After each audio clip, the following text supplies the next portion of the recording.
Amén. Podés tomar asiento. Buenos días.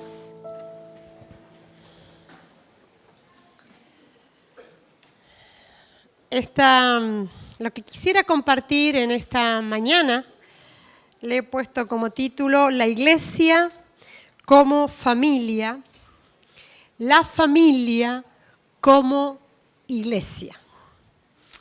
Vivir la iglesia como familia y la familia como iglesia. El tema de la iglesia es un tema que estamos tratando últimamente en nuestra comunidad. Estamos hablando mucho, venimos hablando y predicando acerca de la familia, de la familia de la fe, de la iglesia, de la comunidad como familia. La idea de la familia está muy presente en la Biblia desde el Antiguo Testamento. Dios siempre se ha relacionado con el hombre en el contexto de la familia. Lo hizo con la primera familia de Adán y Eva, en la creación de todas las cosas. Pero también en la familia de Abraham nace el pueblo de Israel. Y dice la palabra que en ella serían benditas todas las familias de la tierra.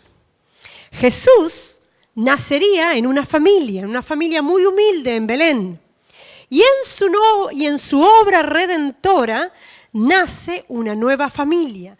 Todos los hijos que han sido adoptados por el Padre. Una familia que se llama también iglesia. Es como que la obra redentora de la cruz abrió el zoom para que todos pudiesen ser familia de Dios, hechos hijos de Dios, adoptados por el Padre. Todos formamos parte de una familia de la fe, de una comunidad de la fe, pero también todos formamos parte de una familia natural y un contexto familiar en el que nacemos, en el que crecemos, en el que nos desarrollamos. Si nosotros nos hiciéramos la pregunta, quiero ir a la Biblia y a las Escrituras y encontrar textos o pasajes de la Biblia que hablen acerca de la familia, de cómo tiene que ser la familia. Probablemente nosotros enseguida pensaríamos en Efesios, por supuesto, donde el apóstol Pablo habla a los padres, a los hijos, hay distintos pasajes sobre la familia. También iríamos a Proverbios, porque sabemos que en Proverbios hay muchas referencias y hay muchos proverbios que tienen textos que nos hablan acerca de la familia. Esta semana pasada yo estaba leyendo un devocional de Timothy Keller que está basado en Proverbios, se llama La sabiduría de Dios para caminar por la vida. Y en uno de los devocionales, además de los que me tocaba, a veces miro otros también, en uno de ellos hablaba acerca de ser pastoreados, de la necesidad de ser pastoreados en el sentido de ser cuidados los unos por los otros dentro de la comunidad de la fe. Esto es un tema muy importante y muy interesante, porque el hecho de reunirnos, de convocarnos, de estar el domingo, de venir, de estar juntos, no es todo el sentido acabado de lo que significa la comunidad de la fe, la familia. Tiene que ver con ser pastoreados, acompañados unos por otros. Y decía este escritor que si el ser pastoreados y acompañados en el camino de la fe ha de ser vivido en la comunidad de la fe, cuánto más también en nuestra familia. Esposos que se pastorean, padres que pastorean a sus hijos. Y mencionaba algunos textos, no hacía mucha referencia porque el devocional es la mitad de una página, ¿no? es corto, pero mencionaba algunos textos que yo quisiera en esta mañana compartir con vosotros, porque yo fui a estos textos, los estuve buscando, los estuve mirando y pude hacer de ellos mirarlos desde una doble perspectiva. Y a mí me gustaría que nosotros hoy pudiéramos ver estos textos desde dos perspectivas. Textos que están aplicados a la comunidad de la fe, a la familia, como iglesia, pero también textos que tienen aplicación cabal a la realidad de nuestra familia, la familia natural. La familia que puede estar compuesta de diferentes maneras, papá, mamá, hermanitos, una mamá con niños. Cada uno de nosotros, todos nosotros, ahora mismo nos podemos ubicar dentro de un contexto familiar. Y yo quisiera ver estos 4 textos fundamentales desde estas 2 perspectivas, viviéndolos dentro de la comunidad de la fe como iglesia, pero viviéndolos fundamentalmente también dentro de nuestra familia. Así que te pido y te invito a que me puedas acompañar para poder valorar estos textos desde estas 2 perspectivas. El primer texto que hacía referencia está en Gálatas capítulo 6, versículo 2. Y dice así: sobrellevad los unos las cargas de los otros y cumplid así la ley de Cristo. Sobrellevad los unos las cargas de los otros y cumplid así la ley de Cristo. Esta carta fue escrita por Pablo a las iglesias que estaban viviendo un conflicto muy particular, porque los judíos que se habían convertido estaban arrastrando algunas costumbres propias como la circuncisión, la lectura del Torá, otro tipo de costumbres propias de los judíos, y querían, aún habiendo conocido a Jesús, querían seguir con estas tradiciones y además quería imponérselas a los gentiles que se estaban convirtiendo. Entonces había todo un conflicto, así que el apóstol Pablo tiene que intervenir de alguna manera, trata este tema que todos conocemos de forma muy directa en Gálatas, pero me gusta porque aparte de abordar este tema, yo le encuentro que en este versículo Pablo pone el acento quizás no solamente en la primera parte, sino también en la segunda parte del versículo, porque dice la segunda parte del versículo: y cumplid así la ley de Cristo. Era una iglesia que estaba viviendo como en conflicto, estaban teniendo ciertos problemas donde el aspecto religioso era muy importante, el aspecto religioso estaba trayendo divisiones y confrontaciones entre ellos, y Pablo parece que les cambia el foco de atención y le dice: sobrellevad los unos las cargas de los otros y cumplid así la ley de Cristo. Ellos que estaban queriendo cumplir la ley, que hasta ese momento la ley del Antiguo Testamento, la ley que le había sido dada por la Torá, sin embargo Pablo cambia el enfoque y lo lleva a vivir la esencia del Evangelio, que es, le dice Pablo, sobrellevar la carga los unos de los otros, cumplir así la ley de Cristo. ¿Qué significa esto de llevar la carga los unos de los otros? Yo creo que hay un acto de gran generosidad, ayudar a llevar a otros la carga de su vida. Ayudarnos los unos a los otros. Ayudar y dejarnos ayudar. Tan importante como ayudar a otros y entender que en eso consiste la verdad del Evangelio, a llevar su carga. Algo que va en contra, de alguna manera, de lo que a nuestra carne le interesa, porque nosotros ya tenemos bastantes problemas, bastantes situaciones, y todos nosotros quisiéramos vivir lo mejor, lo más livianito posible y lo más liberado posible. En todo caso, llevamos nuestra propia carga, pero la del otro. Y Jesús nos dice: sobrellevad los unos las cargas de los otros. Tan importante como ayudar a otros en momentos de la vida, a llevar su carga, a asumir también, a implicarme en su situación, a acompañarlo en esos procesos, es dejar que otros también lleven mi carga. Creo que nosotros debemos ser una comunidad de la fe que lleva la carga los unos de los otros. Qué bueno es el grupo de hogar, porque nos permite conocernos, amarnos, acompañarnos. Llevar la carga a través de la oración, orando, acompañándonos, estando en el momento de la situación, del conflicto, de la necesidad de nuestro hermano. Debemos ser una comunidad de la fe que se implica. No hay otra forma de vivir el Evangelio, no hay otra manera de vivenciar y encarnar este Evangelio que decimos creer y que podemos teorizar y expresar verbalmente. Eso se ha de encarnar en esto, en relaciones interpersonales, en acompañamiento, en acompañarnos los unos, en asumir muchas veces la carga de otro hermano y acompañarlo en esos procesos. Yo creo que para esto se debe dar en nosotros un acto de profunda generosidad. Pero qué bueno, hermano, es que nosotros pensemos, ¿cuál es la carga que lleva tu esposo? ¿Has pensado cuál es la carga que lleva tu esposo? ¿Cuál es la carga que lleva tu esposa? ¿Cuál es la carga que tiene tu padre o tu madre? ¿Cuál es la carga que llevan tus hijos? Los niños tienen sus propias cargas. Hay adolescentes doblegados por la carga, tensiones, presiones, situaciones difíciles. Porque la carga es carga en relación al sujeto que lo carga. ¿Cuántas veces nosotros subestimamos la carga de los niños?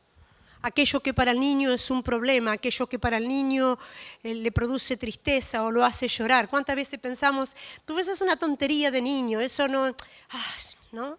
Y cuántas veces despreciamos la carga de los más pequeños. ¿Cuántas veces despreciamos la carga de hijos adolescentes o de jóvenes que están frente a la vida, a tomar decisiones importantes o asumiendo desafíos importantes? Y muchas veces vivimos tan centrados en nuestra propia carga. A veces como padres de familia pensamos que al final la carga más importante la tenemos nosotros, porque tenemos que mantener la familia, porque tenemos que pagar la hipoteca, porque tenemos muchas cuestiones que atender.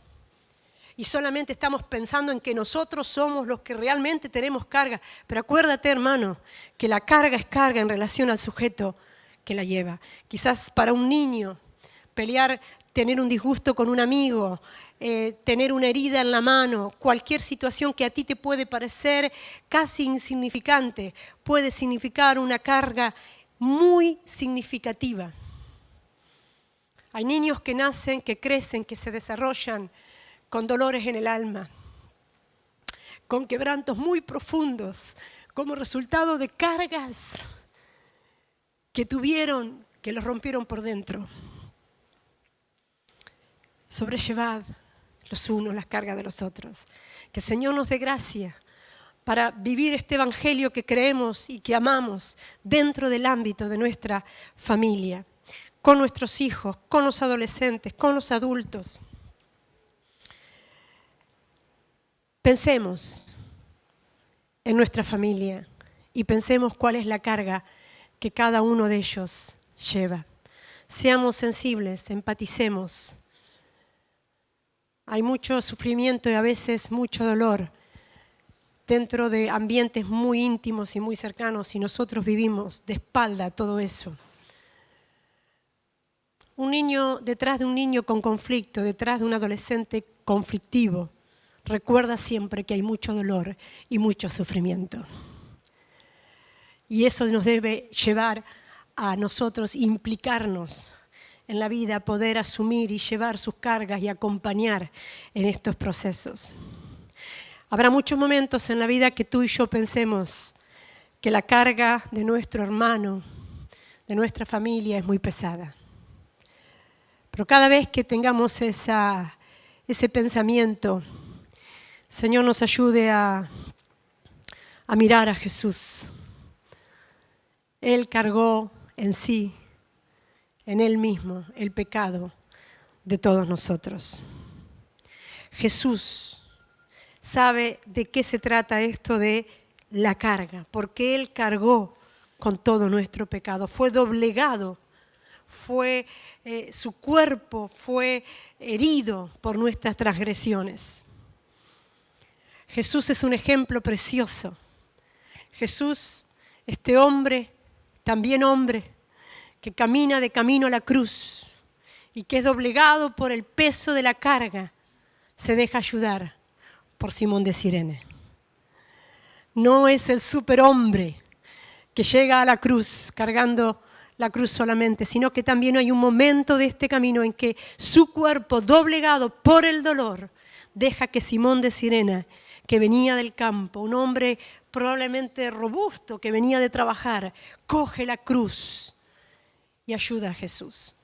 Que seamos nosotros una comunidad de fe que tiene plena conciencia de que yo llevo mi propia carga, pero que soy llamado también a llevar la carga del hermano que tienes sentado a tu lado, de implicarte, de tomar parte, de ser parte de momentos especiales en la vida. Es verdad que la Biblia dice también cada uno lleve su propia carga, porque de última cada uno también nosotros asumimos nuestra propia responsabilidad de muchas situaciones, pero qué importante es que podamos sobrellevar la carga los unos de los otros. Pero qué importante es que tú puedas acompañar a tu esposa en la carga que ella tiene, puedas acompañar a tu esposo, puedes acompañar a tus hijos te puedan acompañar a ti en la carga que tú tienes, porque todos como familia tenemos sentido de que cumplimos la ley de Cristo sobrellevando los unos las cargas de los otros. En segundo lugar, me gustaría que leyéramos Romanos 15, 14. Dice, pero estoy seguro de vosotros, hermanos míos, de que vosotros mismos estáis llenos de bondad, llenos de todo conocimiento, de tal manera que os podéis amonestaros, aconsejaros, dice otra versión, o instruiros los unos a los otros. Este texto es otro texto precioso de la palabra del Señor. Y está en un contexto también muy significativo. Está escrito en un contexto donde los judíos tenían dificultad para recibir a los gentiles. Por eso Pablo en el capítulo 15, versículo 7 dice, recibíos los unos a los otros como también Cristo nos recibió. Pablo les dice, es necesario que ustedes se amonesten, se aconsejen de la misma manera que lo estaba haciendo Pablo. Y cuando tú miras este pasaje de Romanos, cuando Pablo habla acerca de que era necesario recibir a los gentiles, Pablo hace referencia a pasajes del Antiguo Testamento, de Deuteronomio, de Salmo, y trae un sustento bíblico para aconsejar a la iglesia a que recibieran a los gentiles. Y esto me parece interesante, hermanos, porque nos está dando Pablo una pauta fundamental y es la pauta del conocimiento de la palabra. Llenos de bondad y de conocimiento de la palabra. Dice en Colosenses capítulo 3, versículo 16, la primera parte del versículo, la palabra de Cristo more en abundancia en vosotros, enseñándoos y exhortándoos unos a otros en toda sabiduría. La palabra de Dios more en abundancia en vosotros. Qué importante es la palabra del Señor, qué importante es la sabiduría que hay en la palabra del Señor, qué importante es que nosotros conozcamos su palabra. ¿Por qué necesitamos conocer su palabra para ser llenos de toda sabiduría? Porque la palabra se constituye en pan para nosotros, pero se constituye en pan para bendecir a mi hermano. Es pan para bendecir a mi familia. Pablo habla que es tan importante ser llenos de bondad y de conocimiento. ¿Saben qué es tan importante y me parece significativo que una estas dos realidades, bondad y conocimiento? Porque es tan necesario hacer un buen uso, un uso correcto de las Escrituras. Un conocimiento de la palabra sin bondad es como dice en otro texto que la palabra sin espíritu no es saludable. A veces sí ahí se ha hecho un abuso respecto de esto. Se ha usado la Biblia para condenar, para enjuiciar, para decirle a un hermano, para apuntalar, para señalar, para machacar. Este no es el uso correcto de las Escrituras. El uso correcto de las Escrituras es lleno de conocimiento y de bondad, dar razón por medio de la palabra, como está haciendo Pablo en este contexto, acerca de aquello que es importante considerar y valorar. Cuando Pablo le dice, recibíos los unos a los otros, usa la palabra para fundamentar esta verdad, para que fuera instaurada en sus corazones. Y esto me parece algo muy interesante, porque nosotros debemos aprender, debemos conocer la palabra, porque la palabra trae sabiduría, trae formación que nos va a permitir poder en bondad compartir con nuestro hermano, poder aconsejar, instruirnos, ayudarnos, acompañarnos los unos a los otros, no por algo que yo he escuchado por ahí, no por una frase que siempre han dicho, no por algo que ya se sabe, sino porque somos gente llenos de sabiduría y de conocimiento, de tal manera que podemos abrir las Escrituras y ayudarnos mutuamente por medio de la palabra. Ahora yo me pregunto, ¿estamos dispuestos a ser enseñados por la palabra a través de la vida de otro hermano? ¿Está dispuesto que alguien pudiera abrir las Escrituras contigo y te pueda acompañar a entender y ver alguna situación? Pero quizás me haga otra pregunta que me parece, en todo caso, hasta más complicada. ¿Estoy formada en el conocimiento de la palabra para acompañar con bondad a mis hijos, a mi familia? ¿Qué formación tengo yo? ¿Qué conocimiento tengo yo de las Escrituras para afrontar el desafío de la educación, de la formación, del desarrollo de la fe de aquellos que están a nuestro lado? Creo que es un gran reto para nosotros como mamás, como papás, como padres, poder acompañar a nuestros hijos en el conocimiento de la palabra. Un reto tremendo. Porque nosotros no le podemos decir a nuestros hijos, las cosas son así porque son así. La Biblia lo dice, pues ya está. ¿Y por qué? Pues ya está. Nosotros necesitamos comer de este pan, conocer las Escrituras, para acompañar en el conocimiento de la fe a nuestros hijos. Cuando pasan situaciones de crisis de fe, cuando pasan momentos de conflicto, momentos difíciles, quizás cuando tu esposo, tu esposa, tu hermano está en una situación de encrucijada, de decisiones. ¿En qué sustentas la instrucción? ¿En qué sustentas el consejo? No hay nada mejor que sustentarlo en la palabra. Pero para eso necesitamos conocimiento de la palabra. El reto de los adolescentes y de los jóvenes es muy distinto. Las preguntas que yo me hice de adolescente no fueron las que se hicieron mis hijos, ni las que se hacen los jóvenes. Mis inquietudes fueron distintas. Y reconozco que necesitamos conocimiento de la palabra para afrontar el desafío de la educación y de la formación, y el desafío de la paternidad, y el desafío de un matrimonio, el desafío de una familia. Que el Señor nos dé de su gracia, pero que podamos ser gentes llenos de palabra, pero con toda bondad, con toda bondad. La Iglesia ha hecho tanto daño el mal uso de las Escrituras, el mal uso de la palabra. Cuando una palabra se constituye en algo que yo lanzo para culpar, para enjuiciar, para generar miedo, para crear culpa, no tiene ningún sentido. La palabra siempre es para restaurar, para perdonar, para bendecir, para aclarar, para responder, para abrir espacios a la revelación del Señor en el corazón de aquellos que están a nuestro alrededor. Amén.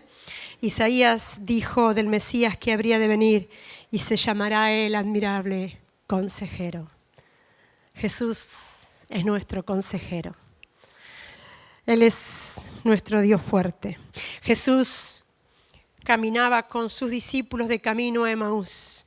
Jesús resucitado, con aquellos discípulos que estaban en crisis, que estaban en un momento de confusión, un momento en que ellos no entendían lo que estaba pasando, no entendían que Jesús hubiese muerto, no entendían que ya no estaba entre ellos y venían confundidos. ¿Y qué trajo y arrojó luz a sus mentes? Sino que Jesús, al que aún no habían podido reconocer, pero por medio de las Escrituras dice que Él, empezando desde el Antiguo Testamento, por los profetas, les comenzó a hablar, hasta que llegó el momento en que cuando parte el pan con ellos tienen profunda revelación de Jesús.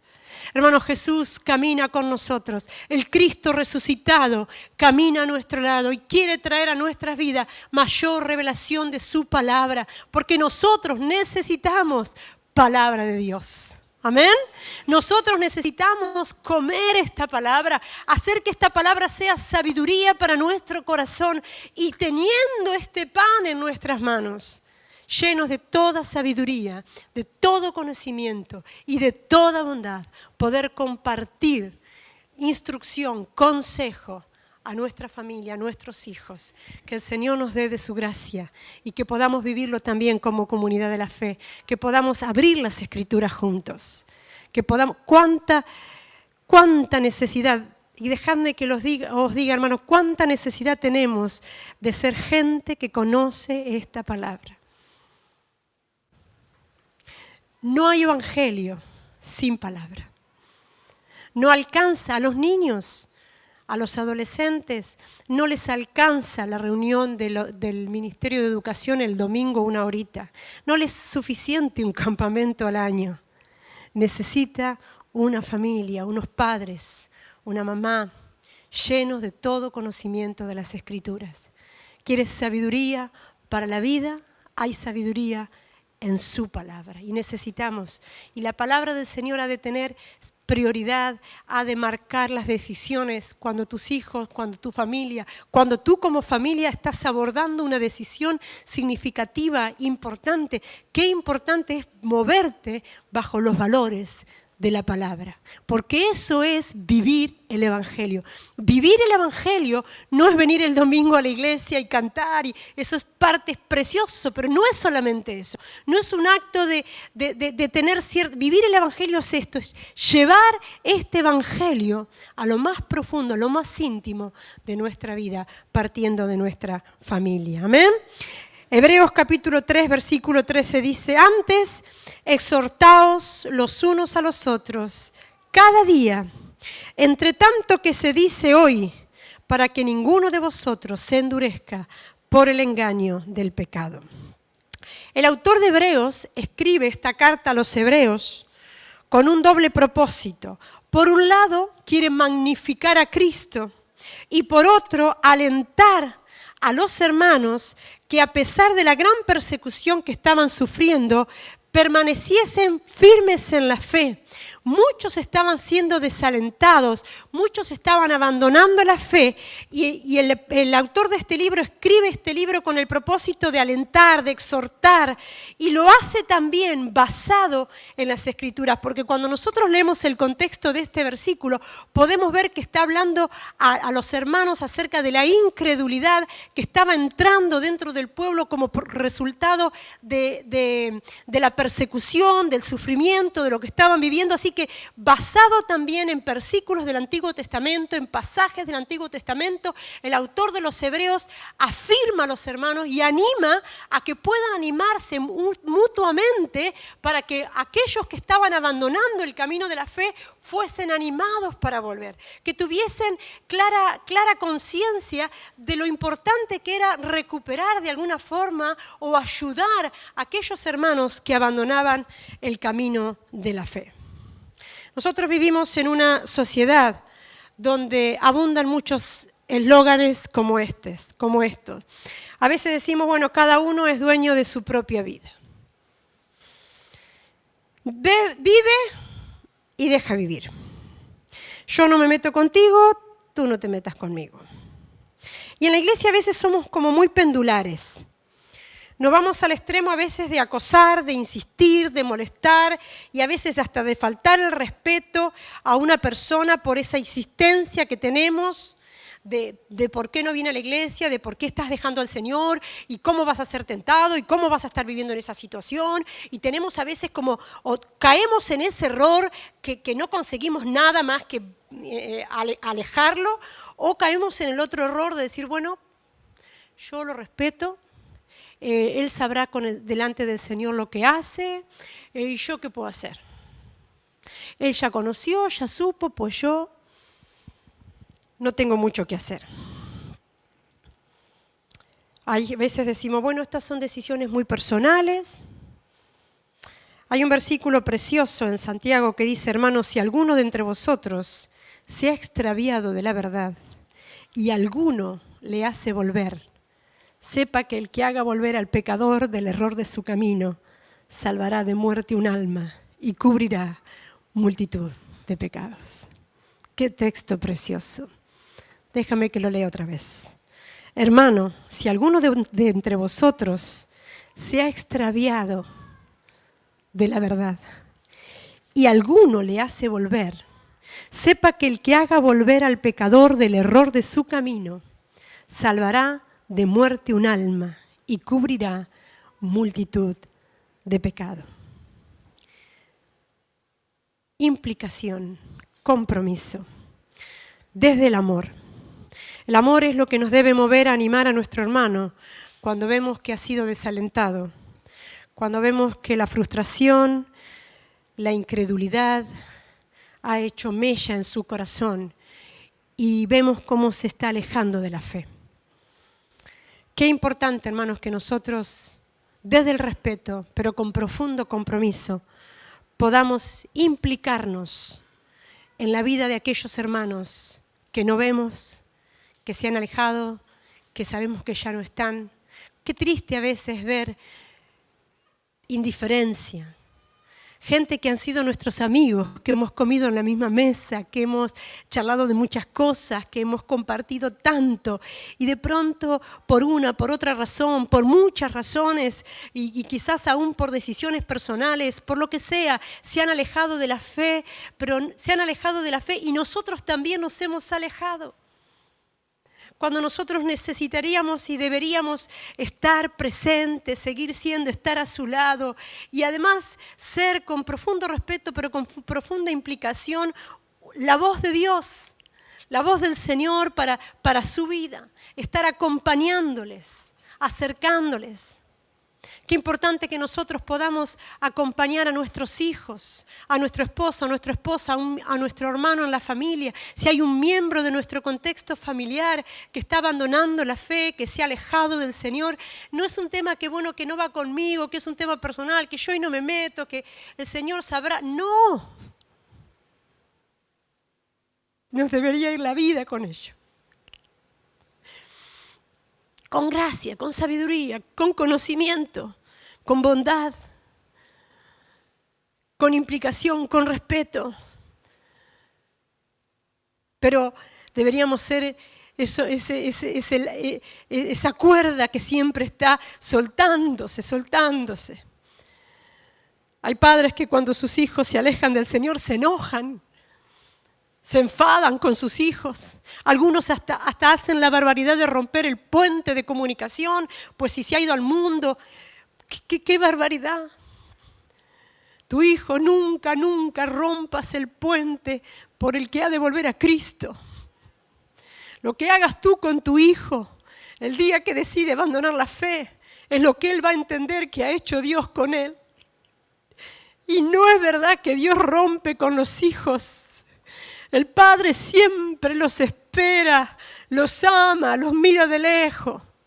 Ora por ellos, los está esperando, tiene todo preparado. El vestido, el anillo, el calzado, todo está allí para el día en que lo venga a venir. Y cuando lo venga a venir, saldrá corriendo al encuentro. Eso es lo que hace un padre que vive el hecho de que un hijo sea apartado de la fe. Y a eso tenemos que estar llamados también nosotros.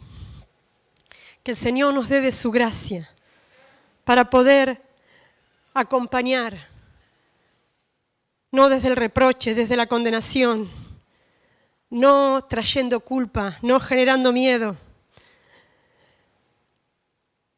No será el miedo al infierno lo que atraiga a tu hijo a Cristo. Será el amor de Dios el que pueda hacer volver un hijo, un esposo, una esposa a Cristo.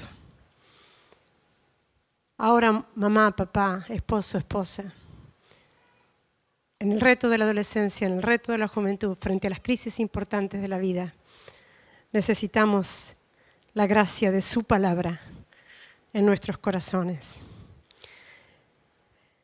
Jesús nos acompaña a nosotros. Pedro negó a Jesús. Él, el que le había dicho en un momento, tú eres el Cristo, el Hijo del Dios viviente, lo niega. En el camino a la cruz, todos le abandonaron. Pedro no estaba. Pedro tuvo una profunda crisis. Pero cuando Jesús resucitó, lo fue a buscar en aquel mismo mar donde lo había encontrado la primera vez. Y allí estaba él, volviendo otra vez a echar las redes como siempre. Y escucha la voz del maestro, que le dice, echad las redes. Y se llena esa barca de peces. Y prepara Jesús una mesa, un pan, un pez. Y viene Pedro a comer con él. Ese es Jesús. Jesús el que siempre pone mesa para aquellos que habían vuelto otra vez a la mar. Hermanos, nosotros no podemos ser de otra manera. Haya siempre en tu casa lugar para aquellos que han abandonado la fe. Haya siempre en tu mesa, en tu familia, en la mesa de tu cocina, lugar para tus hijos, para tu familia, para quien sea. Siempre Jesús pone mesa para aquellos que vuelven a Él. Y Él salió al encuentro. Jesús lo fue a buscar y lo trajo a Pedro. Por último, el último versículo que quiero leer es Efesios capítulo 4, versículo 32. Primero vamos a leer Santiago 5:16. Una partecita dice, confesaos vuestras ofensas unos a otros. Y Santiago 5:16 dice, antes sed benignos unos con otros, misericordiosos, perdonándoos unos a otros, como Dios os perdonó a vosotros en Cristo. Este es todo un tema. El tema de confesar nuestras ofensas unos a otros. Ha de ser la comunidad de la fe. Ha de ser la iglesia un lugar seguro para poder abrir el corazón y confesar nuestros pecados. Ha de ser un lugar donde yo pueda abrir mi corazón respecto de pecados, de debilidades, de situaciones, porque es más, hay algunas situaciones en nuestra vida que son resultado del pecado, que para ser liberados, para alcanzar la restauración, necesitamos la confesión, el acompañamiento de otro hermano maduro en la fe, porque ahí está la clave de este tema. El tema de la confesión, el tema del perdón tiene que ver con madurez. Por eso Gálatas capítulo 6, versículo 1 dice, si alguno es sorprendido en alguna falta, vosotros que sois espirituales, restauradlo en un espíritu de mansedumbre, mirándote a ti mismo, no sea que tú también seas tentado. ¿Saben quién es el hermano maduro que puede acompañar a otro en la confesión de un pecado, de una adicción, de una atadura, de algo que no lo deja despegar? Aquel que se sabe que él es tan vulnerable como el otro. Si yo creo que yo soy fuerte y tú eres vulnerable, eso significa que no soy madura. Es maduro quien sabe, quien puede hacerlo porque sabe que él es tan vulnerable como el otro.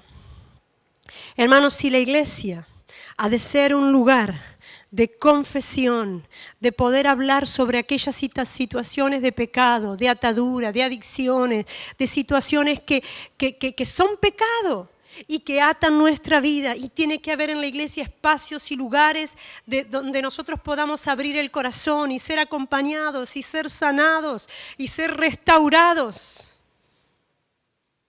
Si la iglesia ha de ser eso, ¿te imaginas la familia? La familia, tu familia, mi familia, ha de ser un lugar seguro para confesar mi pecado. Ha de ser un lugar seguro para hablar de mis debilidades, para hablar de mis intimidades.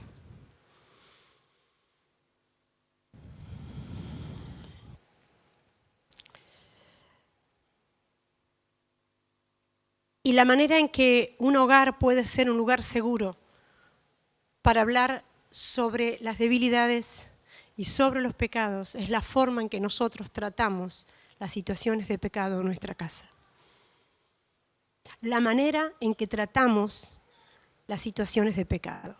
En primer lugar, me gusta porque dice, si alguno es sorprendido en alguna falta, tú, imagínate, sorprendes a alguien, a un hijo, un esposo, una esposa, en alguna falta, vosotros que sois espirituales, restauradlo en espíritu de mansedumbre. Qué importante es la forma en que tú trates esa situación que te desborda y que te escandaliza en el mismo momento en que es sorprendido. Con carácter, con fuerza, bajo control, que es la mansedumbre. Con un temperamento adecuado, porque puedes hacer un estrago, puedes generar una bomba, puedes traer un castigo, puedes hacer cualquier barbaridad de la que después de encima te tendrás que arrepentir y sacaremos el foco de atención de lo que es realmente importante. Papá, mamá, cuando sorprendas a tu hijo en algún pecado, entiende que tienes una oportunidad preciosa para ministrar. Arrepentimiento, confesión, arrepentimiento, perdón. Y entiende también una cosa, que la manera en que tú trates a tu hijo cuando es sorprendido en el pecado es la forma en que él va a entender toda su vida que Dios trata con su pecado.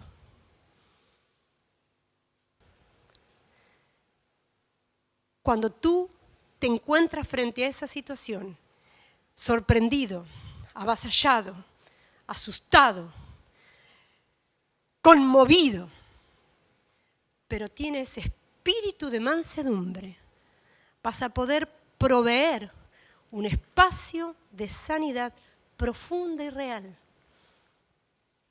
de arrepentimiento, de confesión, de restauración, de causas, de razones por las que he llegado hasta esta situación. Eso es lo importante. Y lo importante de ahora en adelante es sanar.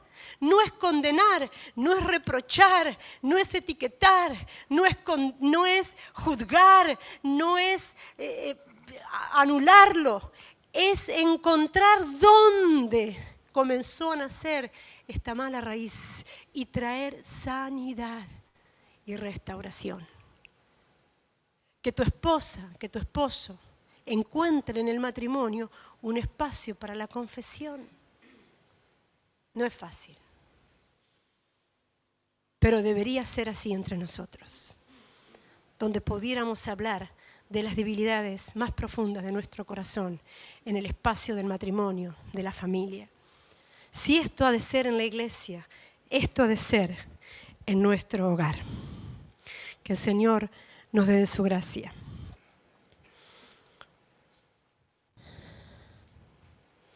Hermanos, el tema del perdón es un tema complejo.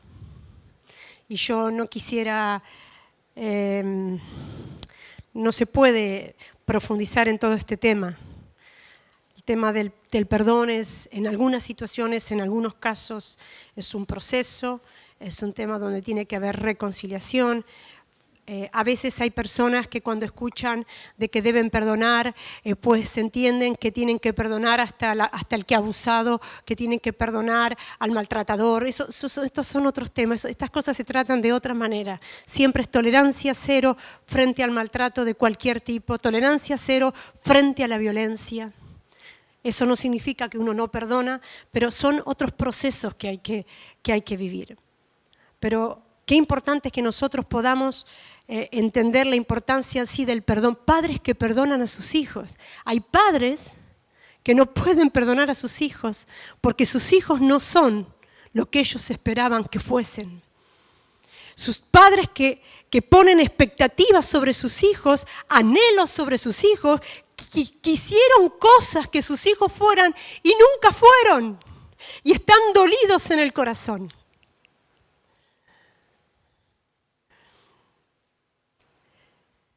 Tan importante como pedir perdón. ¿Cuánta gente tiene tanta dificultad de pedir perdón? Perdón. Hay gente que no pide perdón, que dice, hola, buenos días, ¿qué tal? Esa es la manera de pedir perdón, porque la palabra P-E-R-D-O-N, el ego no se lo deja decir. Y hay otras personas que no reciben el perdón, que no pueden perdonar, porque el resentimiento y la amargura no les deja perdonar. Hermanos, tenemos que aprender a perdonar en el ámbito de la familia. Tendrás que aprender a perdonar a tu esposo te tiene que perdonar a ti, aprender a perdonar a tus hijos te tendrán que aprender a perdonar a ti. Amén. Y me gusta porque Jesús cuando habla del perdón, lo hace en el mismo sentido que lo hizo Jesús en la oración del Padre Nuestro. Dice, y perdónanos nuestras deudas, así como nosotros perdonamos a nuestros deudores. El punto de referencia para perdonar a otros es la manera en que nosotros hemos sido perdonados. Hay gente que me ha dicho a mí, es que mi hijo o tal persona de mi familia ha hecho una cosa tremenda y bueno, y si uno dice, bueno, y tú hiciste, sí, pero yo no conocía al Señor. Dice, ¿no? Con esto de que no conocía al Señor, tuve licencia para hacer de todo, pero como ha conocido al Señor, no tiene licencia para hacer nada. De la misma manera en que hemos sido perdonados por Cristo. Esa es nuestra referencia, es nuestro modelo de perdón. Debemos ministrar perdón. Y la familia es un lugar, la iglesia es un lugar donde se ha de ministrar perdón. Si estás ofendido con un hermano de esta comunidad de la fe, no puedes resolver el problema viniendo al segundo culto si él viene al primero. O viniendo al tercero si él viene al segundo. Así no se resuelve. Lo único que vas a resolver es no verlo. Y si no, vas a estar sentado aquí con la cabeza agachada, que es más o menos lo mismo, si no lo ves. El perdón se resuelve, como nos enseñan las Escrituras, hablando con nuestro hermano, mirándonos en los ojos, pidiéndonos perdón, abrazándonos. Amén. Esa es la manera en que se resuelve el perdón. Y el Señor nos llama a que nosotros como comunidad de la fe vivamos perdonándonos.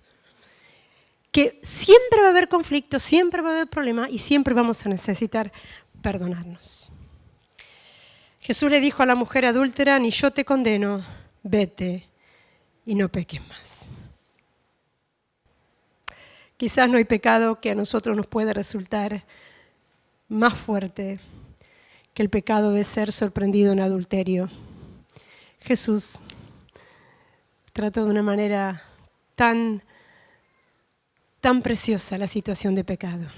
Cada situación de pecado puede ser tratada y puede ser una oportunidad preciosa de revelación del amor y del perdón que Jesús trae a nuestras vidas. Hemos abordado 4 temas fundamentales para vivir en la comunidad de la fe, como hermanos que somos, pero también como familia. Ayudarnos mutuamente en las cargas de la vida. Que podamos encontrar entre nosotros gente que nos acompaña, que nos ayuda, que compartamos la carga, que seamos capaces también de poner nuestra carga sobre nuestro hermano. Que podamos animarnos y aconsejarnos, pero llenos de todo conocimiento y de toda bondad, por medio de su palabra. Que podamos también exhortarnos y animarnos cuando hemos desistido, cuando abandonamos de la fe, cuando dejamos de congregarnos, cuando estamos apartándonos poco a poco, que sepamos que en ello nos vaya la vida con este hermano y podamos tener una implicación significativa. Y por último, que podamos ser una comunidad de la fe que confiesa, que perdona, pero que podamos ser una familia en la que también podamos confesar nuestros pecados. Que tu casa y mi casa sea un lugar seguro para poder tratar todos estos temas y ser sanados. Porque eso será la señal inequívoca de que Jesús está en casa, de que Jesús está en nuestro hogar.